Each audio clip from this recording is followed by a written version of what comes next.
மான்கள் நீரோடை வாஞ்சித்து கதரும் போல் தேவனே, இந்த ஆத்துமா உம்மையே வாஞ்சித்து கதருதே. தஞ்சமே நீர், அடைக்கலம் நீர், கோட்டையும் நீர், என்றும் காப்பீர். தஞ்சமே நீர், அடைக்கலம் நீர், கோட்டையும் நீர், என்றும் காப்பீர். ஆம் பிரியமானவர்களே, 42வது சங்கீதம் முதல் வசனத்தில் சங்கீதக்காரன் இவ்வாறாக சொல்லுகிறார்: மானானது நீரோடைகளை வாஞ்சித்து கதறுவது போல தேவனே, என் ஆத்துமா உம்மை வாஞ்சிக்கிறது என்று.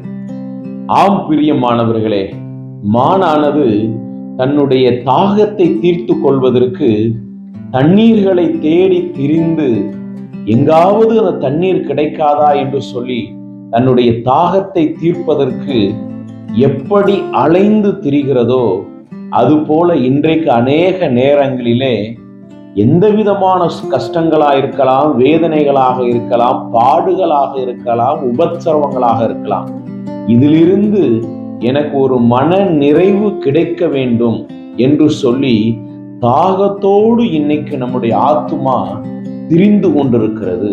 வேதம் சொல்லுகிறது, நமக்கு தஞ்சமும் அடைக்கலமும் கோட்டையுமாய் இருக்கிறவர் கர்த்தர் என்று சொல்லி. எனவே இந்த தாகம் தீர்க்க நினைக்கின்ற ஒவ்வொருவரும் ஆலயத்திலும் அவரை தேடுகின்ற நேரத்தையும் நீங்கள் வாஞ்சியுங்கள். அவர் தஞ்சமாய் கோட்டையாய் இருந்து நம்மையும் நம்முடைய வாழ்வில் காணப்படுகின்ற தாகங்களையும் அவர் தீர்த்து நமக்கு ஒரு மன நிறைவை தருவார். அப்படிப்பட்ட ஒரு மன நிறைவை ஆண்டவரே எனக்கு தாரும். எப்படி மானானது நீரோடைய வாஞ்சிக்கிறதோ, தாகத்தோடு ஒவ்வொரு நாளும் ஆண்டவரை நோக்கி பாருங்கள். அவர் உங்களுடைய ஆத்துமாவுக்கு இளைப்பாறுதல் தருவார். May God bless you.